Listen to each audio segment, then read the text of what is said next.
Também não se sabe como é que o presidente Fernando Henrique fazia para aprovar os seus projetos.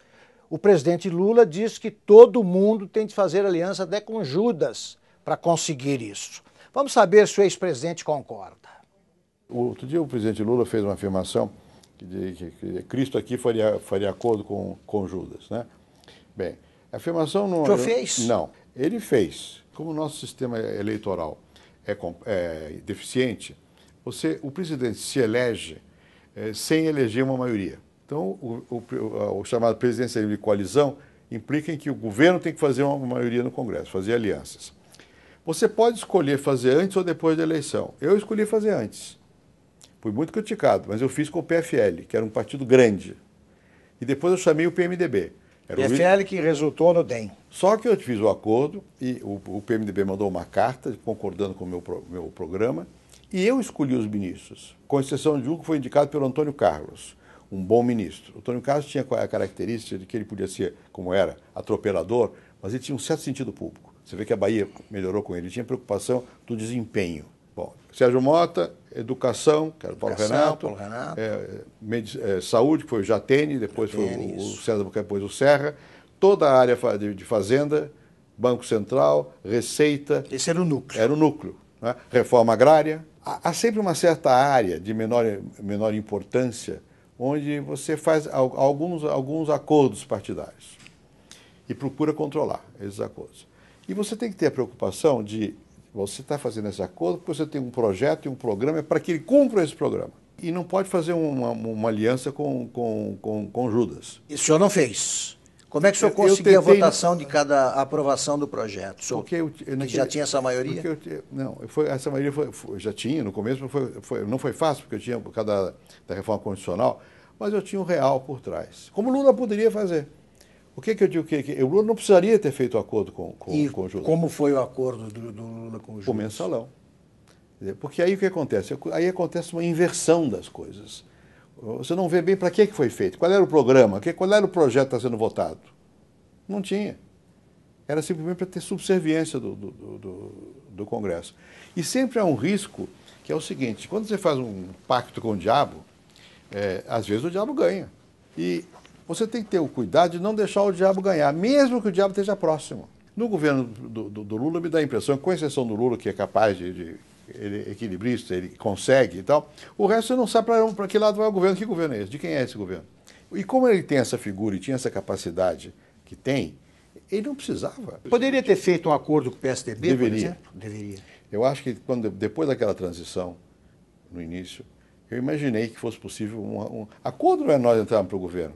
Vamos decidir uma pauta nacional, né? E vamos tentar trabalhar nessa pauta. Por que persiste esses rumores da compra de votos no episódio da reeleição? Porque havia e há compra de votos. Eu não posso negar que pode ter havido, até porque foram postos para fora 3 ou 4 deputados. Só que não fomos nós, não foi o governo federal. O governo federal não se envolveu. Não se envolveu. Alguém comprou ali. Alguém comprou. E se sabe, os dois lados andaram comprando marginalmente, porque a maioria era imensa do meu lado. Bom, isso foi um caso localizado no Acre, na verdade.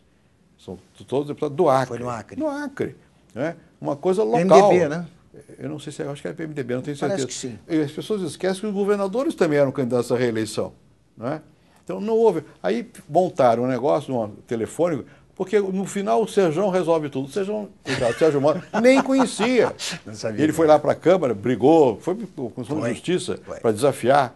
Não teve nada, o governo não fez nada. A propósito, o senhor repetiria o processo? O senhor é a favor da reeleição? Eu sou a favor.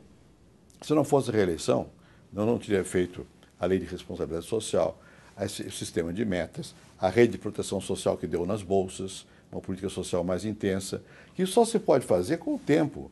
Não dá para fazer em 4 anos. O senhor iria para o terceiro mandato? Por hipótese, para saber o temperamento. Não, eu não. Eu não, eu depois que deixei... Por quê, presidente? Aí tem várias questões. Uma é a biografia e o tempo, né? A idade que você tem. Eu tenho interesses outros fora da vida política, da vida intelectual. Eu retomei muito disso aí. Mas não é só por isso, não. Eu acho que a presunção de que você é o melhor é equivocada. Que cada um é bom para um momento, mas não é para sempre. E vem outras pessoas. Se você começa a se acotovelar para disputar com seus colegas de partido, você sufoca o partido. Veja o PT, não tem ninguém. Porque o Lula ocupa todo o espaço e quando alguém tenta competir com ele, ele não gosta. Faltou fazer alguma coisa, presidente? Sempre falta. O que o senhor gostaria de ter feito? Por exemplo, nós avançamos muito em infraestrutura. Hoje todo mundo fala de infraestrutura, mas não fez. Isso. Né? Na questão de energia elétrica. Nós agregamos a produção de energia elétrica 30%. Era mais ou menos 58 mil megawatts, quando eu saí eram 80 mil megawatts. Quando eu entrei no governo, havia 25 obras paradas de energia elétrica, por causa da crise anterior e tal. No governo Itamar nós recomeçamos, mas não deu tempo. E eu continuei, fiz. Né? Aumentamos bastante, fizemos muitas usinas, mas podemos fazer outras mais. Isso ficou paralisado. O governo atual só retomou isso agora. E eu acho que o presidente Lula, nessa área, perdeu muito tempo na discussão do modelo. No meu tempo, nós crescemos acima da média de crescimento mundial. Crescemos pouco, mas acima da média mundial.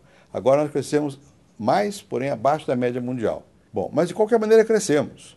E houve um importante avanço na área social, no sentido de que os programas que nós tínhamos começado, né, queria que o senhor falasse sobre isso. Quais foram incorporados pelo Bolsa Família? Primeiro, o Bolsa Escola. O Bolsa Escola eu vou contar essa história. Isso.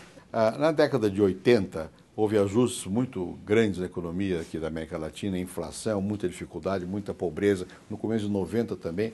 E o Banco Mundial, sobretudo, mas o BID também, o Banco Interamericano de Desenvolvimento, propuseram que se criasse um programa de transferência de renda. Aqui no Brasil, a esquerda era contra.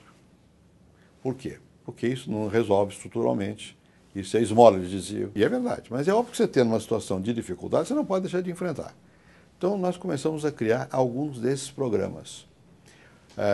O mais importante foi o Bolsa Escola. Você dava o cartão à mãe, sem intermediário, sem vereador, sem político, sem partido, sem nada. Ela ia até numa casa lotérica, num banco, e recebia a bolsa. Com uma condição: o filho tinha que estar na escola e completar, sei lá, 85% da assistência às aulas. Nós distribuímos 5 milhões e meio de bolsas, educação.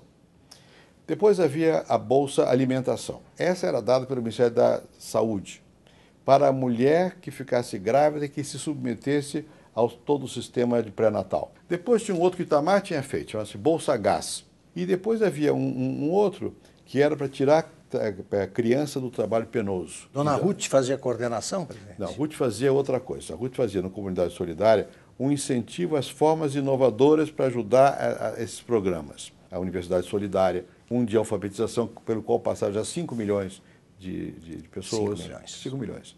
Continuou, está vivo até hoje. Pois bem, essas bolsas todas, no final do meu governo, estavam estudando na Caixa Econômica, que era quem fazia o sistema de distribuição dos cartões, de fundi-las numa bolsa só. Eu tinha dúvidas sobre isso, porque isso vai criar uma massa muito grande, vai criar um ministério, cria uma burocracia e tem a utilização política.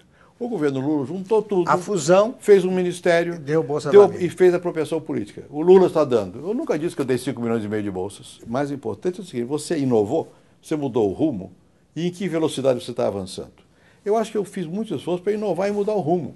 O Lula pode ter mudado em alguns, mas esse é o que conta. E você conseguiu, nas condições dadas, sua produtividade foi maior. Na educação, o objetivo que nós tínhamos era, primeiro fizemos a lei de diretrizes e bases, que não havia. Depois nós tentamos criar um sistema, que agora em São Paulo está sendo posto em prática de novo, de incentivo, que o salário tivesse o salário básico, mas se o professor fosse mais produtivo, ganhasse mais. Criamos o Fundeb. O que é o Fundeb? Foi o governo federal, pela primeira vez, botar recurso na educação fundamental nos municípios pobres para aumentar o salário dos professores e fazer com que os municípios se encarreguem da educação primária. E pela primeira vez, todos os brasileiros de idade escolar entraram nas escolas. Todos, quer dizer, 97%. Mas só que quando eu entrei no governo, havia 25% dos negros que não estavam na escola. Quando eu saí, eram 4 que não estavam na escola. As escolas técnicas também, foi um salto enorme. E que tem continuidade. Esse ministro atual, eu acho ele bom. E quanto mais gente boa vem, melhor.